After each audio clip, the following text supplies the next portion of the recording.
Welcome to Modern Crime Scope, a channel dedicated to gripping true crime documentaries and haunting mystery stories. Here we uncover chilling cases, hidden secrets, and shocking twists that keep you on the edge of your seat. Every story is crafted to bring you suspense, truth, and unforgettable detail. Emily Carter was 17, 6 months pregnant, and known for her quiet smile, until one chilling night when she vanished after sending a final haunting message that read, "Someone is following me. If anything happens, remember I tried to tell you."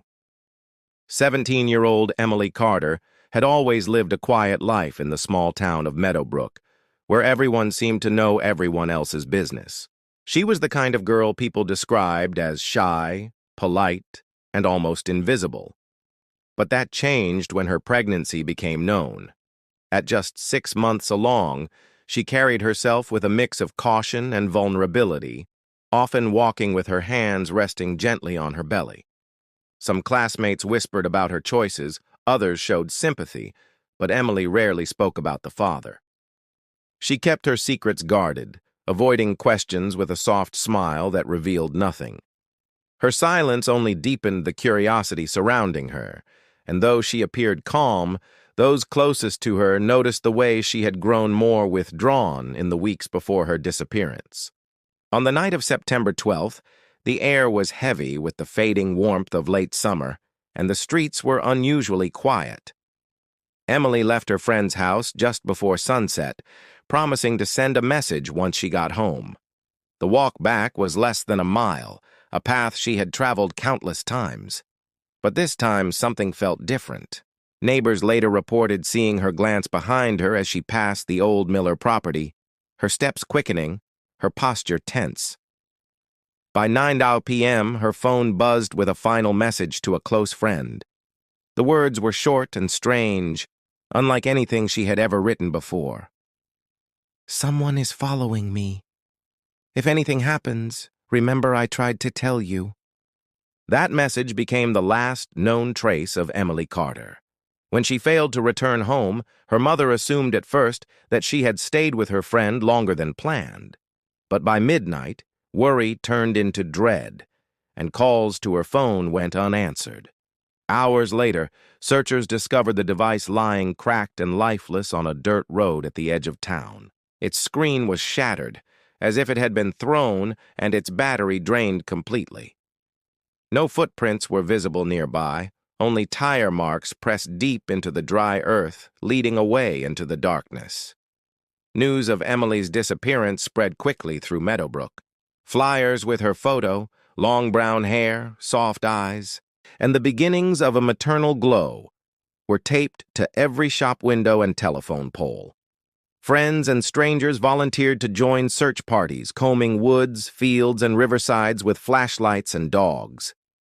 The sheriff's department, unaccustomed to handling such a serious case, struggled to keep order as fear spread through the community. Parents warned their children not to walk alone. Rumors grew wild, suggesting everything from a runaway plan to a secret relationship with someone older. But the chilling message Emily had sent could not be ignored. It suggested she had sensed her fate in those final moments, a desperate attempt to leave behind a clue before the shadows swallowed her. Emily Carter, once nearly invisible in her small town, had become the center of a mystery that would grip Meadowbrook in fear and suspicion. And though no one knew it yet, the truth of what happened to her was darker than anyone could imagine. The search for Emily Carter began with urgency, but quickly turned into frustration as hours passed without progress.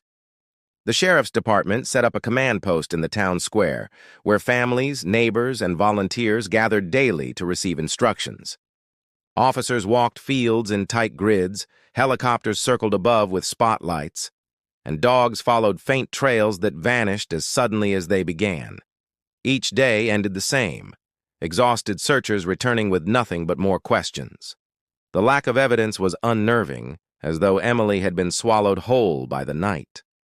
Investigators turned to her personal life, combing through text messages, notebooks, and social media accounts for clues. They found no signs of her planning to leave voluntarily, no bus tickets or suspicious purchases. What they did uncover were fragments of secrecy surrounding her pregnancy.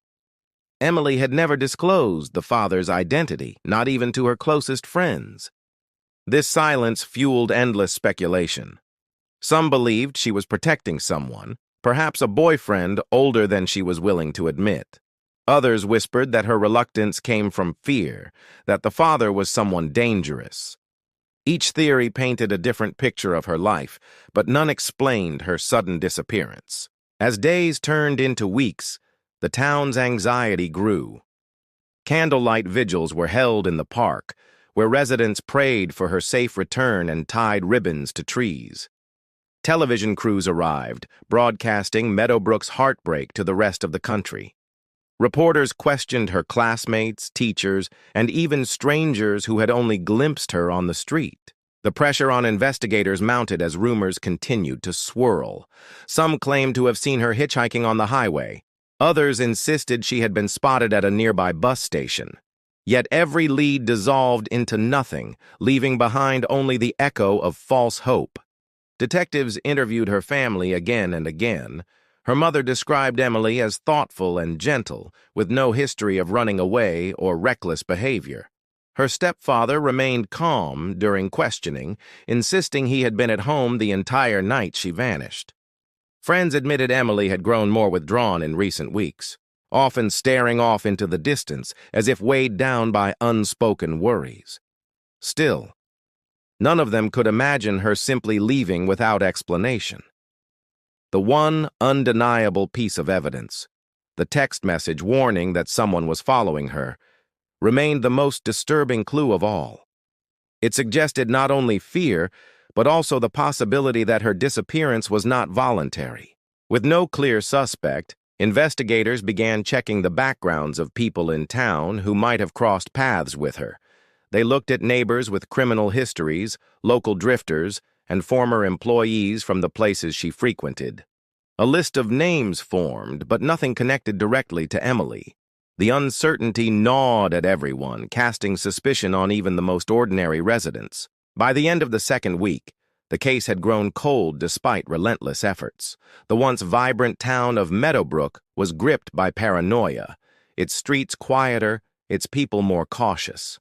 Emily's absence lingered everywhere, in the empty seat at her school desk, in the silence at her home, and in the fear that the truth was far worse than anyone dared to admit. 2 weeks after Emily's disappearance, investigators uncovered the first solid lead.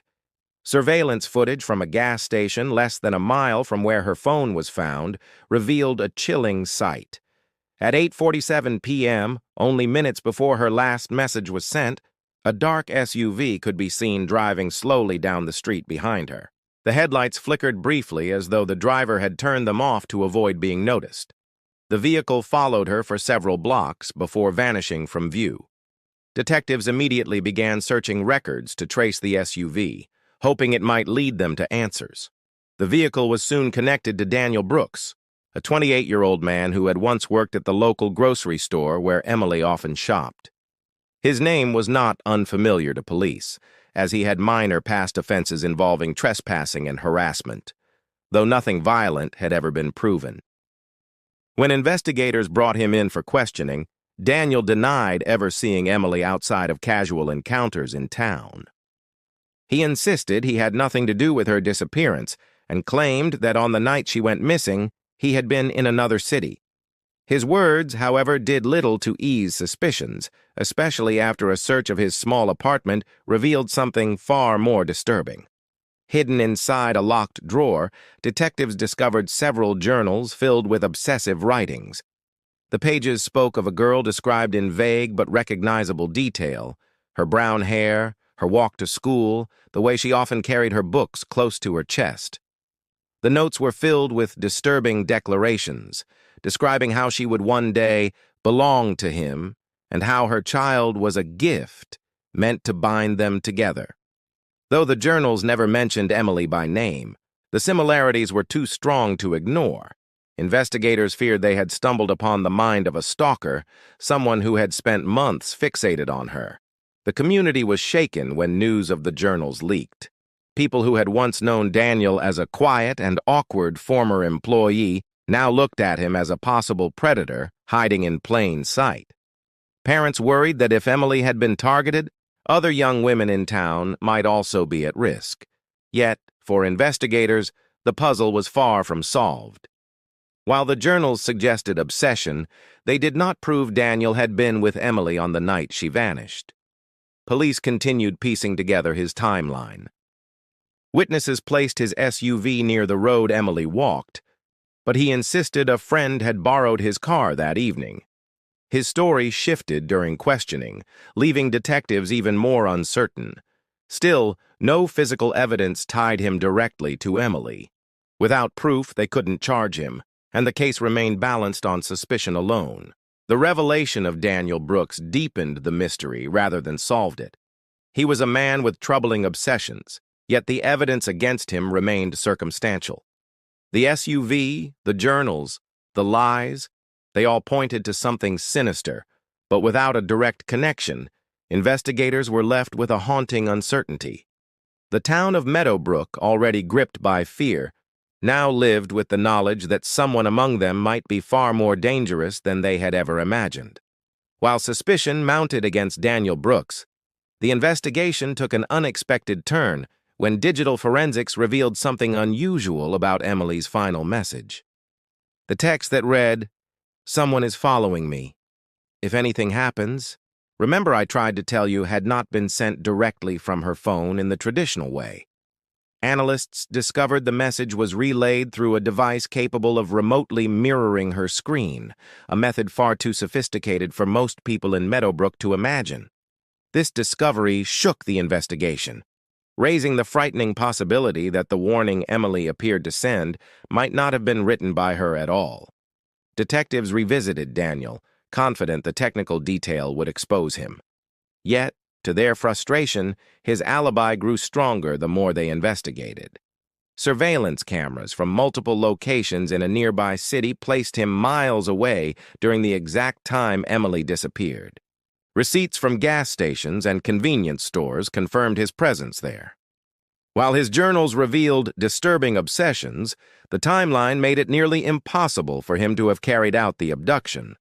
The prime suspect investigators thought they had suddenly slipped out of reach, leaving behind only more questions. The SUV footage, once a critical lead, now seemed less certain. If Daniel had not been behind the wheel, then who had been driving his vehicle? His claim that a friend borrowed the car resurfaced, but interviews with the supposed friend turned up no evidence to support it.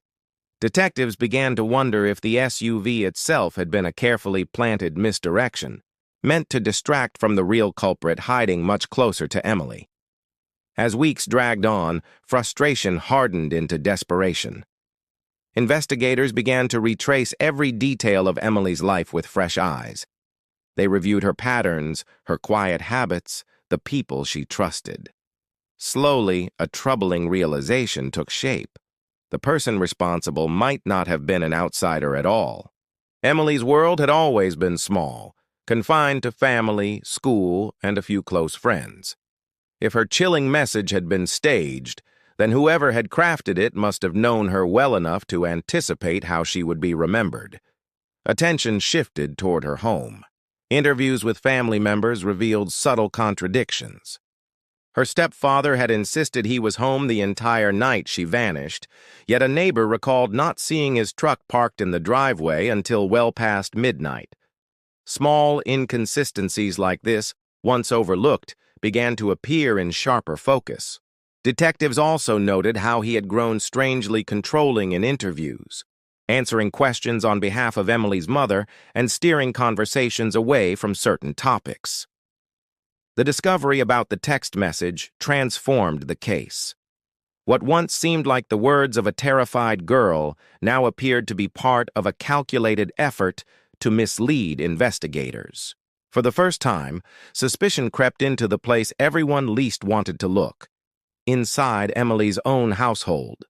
The possibility was grim, but as investigators leaned into the evidence, they began to see that the shadows surrounding Emily's disappearance were not cast by strangers on dark roads, but by someone she lived with every single day.